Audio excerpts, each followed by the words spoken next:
seorang kaya, hartanya banyak, dia naik kereta yang besar, megah dan mewah. Dalam perjalanan dia tengok ke sebelah kanan ada tanaman padi sawah yang menghijau. Di tengah sawah, suami sudah menunggu makanan siang tiba. Apa kata orang kaya dalam kereta? Oh, bahagianya petani. Di tengah perutnya lapar, istri dan anaknya datang. Makanan tiba pada waktunya. Air minum dapat menghilang dahaga. Lapar hilang, rindu pun sirna, karena istri dan anak ada di sekitar dia.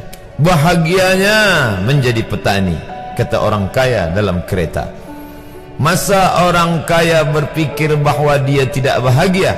Si petani yang bersama anak di pondok tua itu pula memandang orang kaya di atas kereta.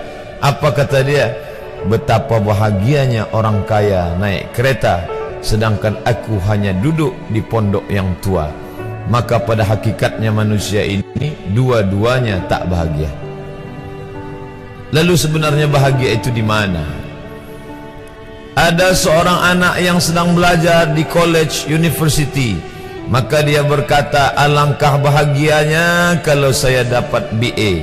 Selepas dia dapat ijazah BA, lalu dia berkata, aku tak bahagia. Alangkah indahnya bila dapat master. Manakala dia dapat master, dia berkata, oh, betapa bahagianya kalau dapat PhD. Selepas PhD dia berkata, susahnya PhD, belum juga dapat kerja. Selepas dapat kerja dia berkata, alangkah bahagianya kalau menikah. Selepas menikah dia berkata, aku tak bahagia sebab orang selalu tanya, dah punya anak apa belum? Selepas punya anak, dia pula berpikir untuk menikah sekali lagi. Jadi sebenarnya bahagia itu punya siapa?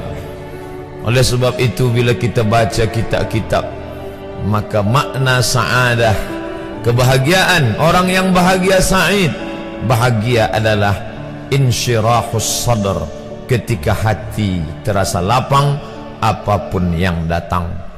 Kalaulah pelajar yang mendapatkan BA itu hatinya lapang, tentu dia bahagia. Kalaulah petani yang berada di tempat rumah tua itu hatinya lapang, tentulah dia bahagia. Kalaulah orang kaya dengan kereta yang besar itu hatinya lapang, tentulah dia bahagia. Itulah mengapa Musa alaihi salam di tengah kesusahan hatinya akan melawan ayah angkat bernama Fir'aun. Dia minta hati yang lapang. Kita semua baca doa itu, Rabbi syrahli, lapangkan dadaku. Itulah mengapa kakinya pecah berdarah, giginya patah, pelipisnya pecah meneteskan darah, tapi dia tersenyum bahagia kerana hatinya lapang. Allah sudah lapangkan hatinya. Apa kata Allah untuk dia? Alam nashrah laka sadrak. Itu beza Muhammad dengan Musa. Musa meminta, Rabbi shrah li sadri wa yassir li amri wahlul 'uqdatam min lisani yafqahu qawli. Sedang Muhammad tidak meminta. Belum meminta, Allah dah bagi pada dia. Apa kata Allah? Alam nashrah laka sadrak wa wada'na anka wizrak alladhi anqadha dhahrak wa rafa'na laka dhikrak. Bila kau dalam keadaan susah, dua kali Allah ulang, fa inna ma'al usri yusra, inna ma'al usri yusra. Hati lapang itulah yang membuat Haji Abdul Malik Karim Amrullah Buya Hamka tersenyum di dalam penjara. Penanya berjalan perlahan tapi pasti, maka keluarlah tafsir Al-Azhar. Hati yang lapang itu juga membuat Said Qutb tersenyum menghadapi tiang gantungan. Walaupun dipenjara oleh Gamal Abdul Nasir, tapi sebelum kematiannya sempat pula menulis tafsir Fi Zilalil Quran, di bawah naungan bayang-bayang Al-Quran. Apa kata Said Qutb dalam muqaddimahnya? Al-hayatu fi zilalil Quran nikmah.